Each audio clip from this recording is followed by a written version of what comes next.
There's a number that will haunt you. Not a debt figure, not your rent, not your salary. 92. In 1940, 92% of children grew up to earn more than their parents. 92. That wasn't hope, that was gravity. That was the natural order of a civilization moving forward. Today, if you were born in 1984, and statistically, a lot of you were, your chance of out-earning your parents is exactly 50%. A coin flip. That's what your entire childhood of hard work, late nights, student debt, and doing everything right reduced down to. A coin flip. And the worst part? Most of you already knew this. You felt it every time you checked your bank account after a full month of work. You felt it when you opened a housing listing and quietly closed the tab. You felt it at family dinners when someone with a house they bought for the price of a used car looked at you and said, "You just need to work harder." But here's what nobody tells you. That feeling, that specific, exhausting, quietly shameful feeling of being left behind despite doing everything right, that is not failure. That is grief. And for the next few minutes, I'm going to show you exactly where that grief came from. Not to make you angry, but because the moment you understand the machine, you stop blaming yourself for being caught in it. Let me tell you what you probably think happened. You think somewhere along the line you made a wrong turn. Wrong degree, wrong city, wrong spending habits, too many subscriptions, too much coffee. Because that's what every op-ed, every podcast, and every well-meaning relative keeps telling you, right? That the problem is you. That's not what the data says. Here's the reality. The median home price has risen 162% in the last 20 years. Wages? Only 78%. Prices doubled. Paychecks didn't.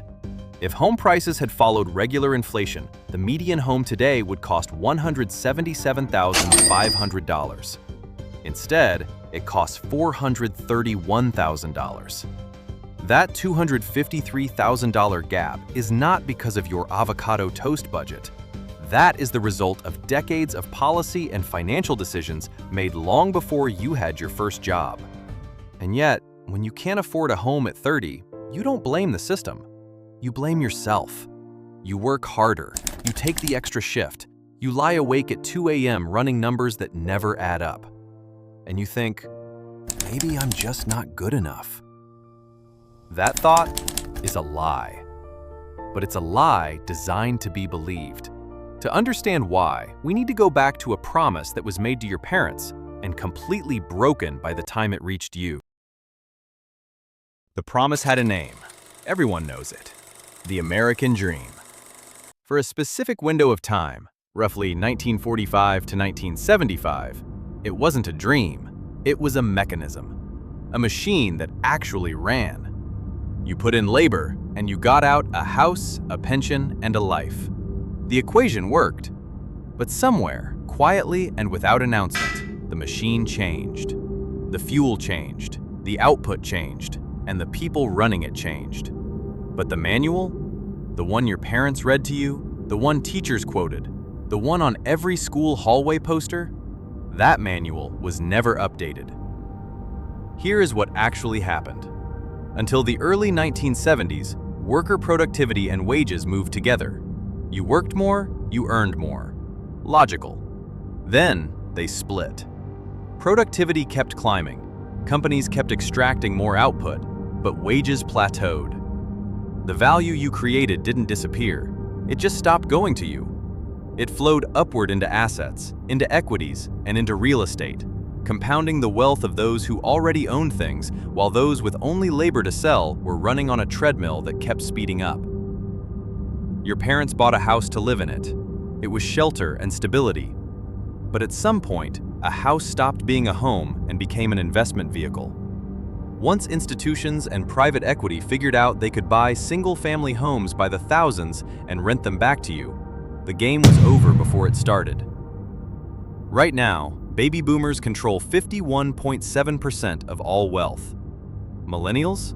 Just 9.8%. Boomers are 5 times wealthier than millennials as a group. The bottom half of millennials collectively control less than 2% of their generation's wealth. 2%. Research from Cambridge shows that typical careers, like truck drivers or hairdressers, used to be able to buy a home. Used to be able to. That sentence contains an entire generation's worth of loss. Here's the thing about being failed by a system. It doesn't feel like a system failing you. It feels like you failing. Because the story you were told your whole life says, work hard, make smart choices, and success will follow. So if success hasn't followed, you must not have worked hard enough, made smart enough choices, wanted it badly enough. Psychologists call this a crisis of identity. The American Psychological Association found that 82% of Americans aged 18 to 34 say money is a significant stressor. Nearly half, 49% of millennials and 48% of Gen Z, have experienced panic attacks triggered by their financial situation. Not anxiety, panic. When your nervous system is in constant survival mode, your brain physically cannot think long-term. Your prefrontal cortex, the part responsible for strategy and vision, goes offline. And when your brain goes offline, you buy the coffee. You order the takeout. You open Netflix.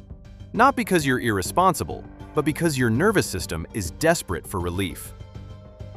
That $6 latte is not why you can't afford a house. The house costs $250,000 more than it should. The latte costs $6. That latte is a human being trying to feel normal for 30 minutes in a system that values their labor less than their landlord's inaction. McKinsey called this an unprecedented mental health crisis. You were raised on a meritocracy that was always partly a myth, and you're discovering in real time that the myth has already expired. Here's where it gets interesting. Systems don't last forever on exploitation alone. The machine has a problem. It's running out of buyers. When the cost of survival becomes astronomical, humans do what they've always done. They adapt. They stop having children. Not as a protest, but logically. Economists call this Japanification, a generation crushed by economic pressure who stopped buying houses, stopped getting married, and stopped consuming at the rate capitalism requires. The machine needs buyers, but the system that underpays workers to maximize profit eventually creates a world where those workers can't afford what the system produces. This is the crisis of underconsumption. Henry Ford understood this 100 years ago when he paid his workers enough to buy the cars they built. Someone forgot to tell the 21st century. You are living through the most significant generational wealth shift in history. And the people who design the system want you to blame yourself, so you keep grinding and paying rent. But a person who understands the system starts making different choices. The coin flip isn't fate. It's a manufactured outcome. I'm not going to tell you this is fine. It's not. The structural injustice is real. The math is unambiguous, and the grief is real. And that grief deserves to be named, not as an excuse, but to be seen for what it actually is. When you understand that your struggle is structural, not personal, the shame loses its power. The old model said security meant owning things, but in this economy, maybe security means agility and adaptability. The monopoly board has been warped, and you don't have to keep playing by the rules of a broken game. The generation before you was given a ladder. You got a different terrain entirely. It's harder and less forgiving, but terrain can be mapped and navigated by people who stop looking for a ladder that was never coming. So here's the question. If the rules have changed, why are you still measuring yourself by the old ones? The shame you carry was never yours. It was put there by a narrative that needed you to keep running on the treadmill. You can put it down. Not the ambition, not the work, just the shame.